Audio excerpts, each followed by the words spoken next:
최근 관악구에서는 탈북모자 사망 사건과 장애인 여성 고독사 등 전국을 들썩이게 하는 사건이 연달아 발생했습니다.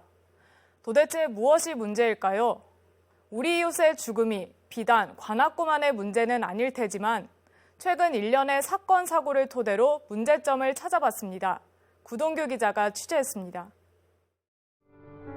자살 해물집은 없는 건 분명한데 옆집이도 몰라요, 여기서는. 소외되는 한 세대의 아픔을 위해 그 아픔을 치유하기 위해 우리는 어떠한 도전을 할 것인가? 모두의 책임이 있는 사회적 타살로 불러야 되는 거 아니냐. 이 정도면 범죄도시, 사고도시라고 불러도 과언이 아닙니다. 신림동 강간 미수 사건, 탈북모자 사망 사건에 이르기까지 올해 들어 관악구가 사건 사고 대표 동네로 떠올랐습니다.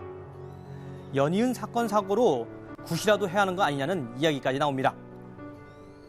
굶어 죽었다는 의혹 하나로 은천동 탈북모자 사망 사건은 세간의 관심이 집중됩니다. 특히 사망 후 2달 동안 아무도 몰랐다는데 국민들은 분노했습니다. 국가수 부검 결과 사인 불명으로 판정됐지만 관할자치단체인 관악구 실내에 큰 타격을 받습니다. 이렇게 꽁꽁 숨겨가지고 본인들이 드러나지 않는 사람들을 어떻게 우리가 할 것인지는 끊임없이 조금 좀 더 고려해야 하는데 이게 지자체랑 같이 협력해서 해야 되는 부분이 있지 않나 생각도 들어요. 탈북모자 사건 발생 후 한 달이 채 안 된 8월 23일 바로 옆 동네에서 모자가 또 숨진 채 발견됩니다. 혈흔과 상처 등 타살 정황이 드러나면서 경찰이 수사에 나섰습니다. 연이은 사망 사건이 1km도 떨어지지 않는 곳에서 그것도 2사건 모두 모자가 사망한 것으로 알려지자 주민들은 불안감을 표합니다. 빨리 이사 가야지. 여기 무섭다고 하잖아. 살기가. 급기야 지난 8월 20일에는 삼성동에서 혼자 사는 50대 장애인 여성이 홀로 죽음을 맞는 일도 벌어졌습니다. 8월 초에는 서울대학교에서 폭염 속에 청소노동자가 죽음을 맞기도 했습니다. 우선 그 소식을 듣고 정말 마음이 아팠고 이 큰 규모의 학교에서도 아직도 그런 노동자 분들에 대한 사각지대가 존재한다는 점에서 구성원으로서 너무 죄송했어요. 관악구가 총체적 난국에 빠졌습니다. 국민 안전에 대한 점검이 필요하다는 목소리가 힘을 얻습니다. 전문가들은 왜 관악인가에 주목합니다. 구청 자료에서는 지난 3월 기준 관악구 총 가구 수 대비 1인 가구 비율은 53.2%입니다. 시내 자치구 25곳 가운데 가장 높습니다. 복지 대상자 이른바 저소득 취약계층은 2019년 7월 말 기준 16,000가구에 육박합니다. 각종 지표는 이미 관악에서 벌어진 사건 사고가 우연이 아니라는 점을 보여줍니다.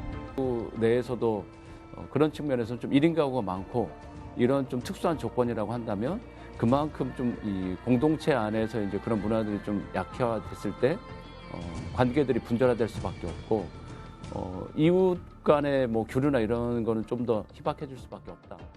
관악은 아시다시피 이제 서울시 자치구 중에 1인 세대가 가장 높은 지역 아니겠습니까?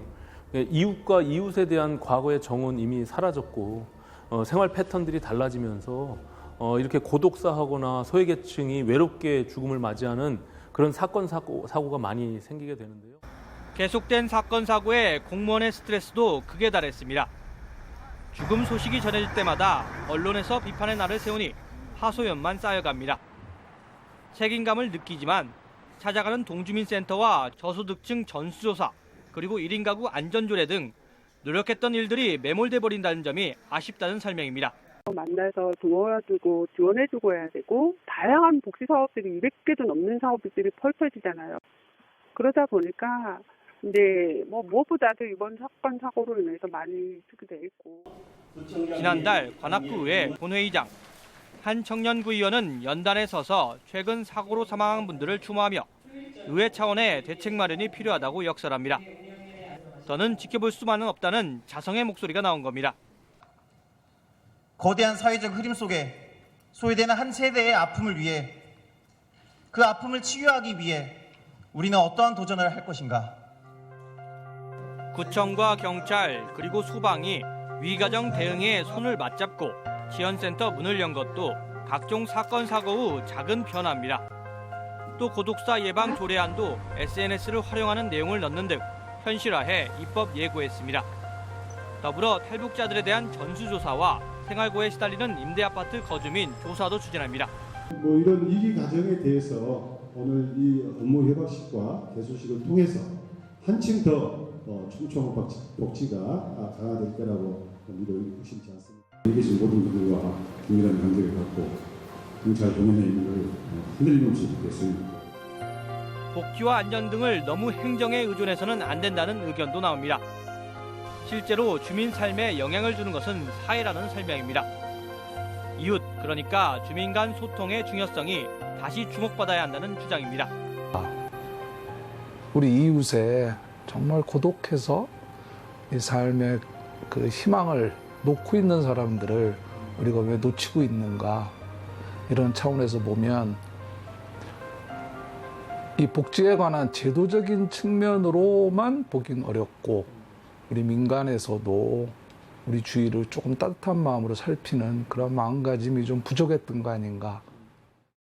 이 문제를 개별 사건 하나하나로 볼 것이 아니라 관악뿐만 아니라 우리 대한민국 사회 전체가 개별화되어 가고 가족이 붕괴되어 가고 동시에 그 복지에 있어서 부분 사각지대가 놓여져 있어서 때로는 대형 사고로 이어지는 이런 측면에 대해 포괄적인 점검이 필요할 때다 이렇게 생각하고요. 자고 일어나면 사고가 나는 관악구. 어쩌면 이웃에 대한 죽음의 관심이 죽음을 막을 수 있었다는 점에서 안타까움은 더 큽니다. 구민을 살펴야 할 구청과 경찰에게 1차적 책임이 있다지만 사회적 무관심이 사고를 더 키운 것은 아닌지 우리 스스로 자문할 때입니다. HC 뉴스 구동규입니다.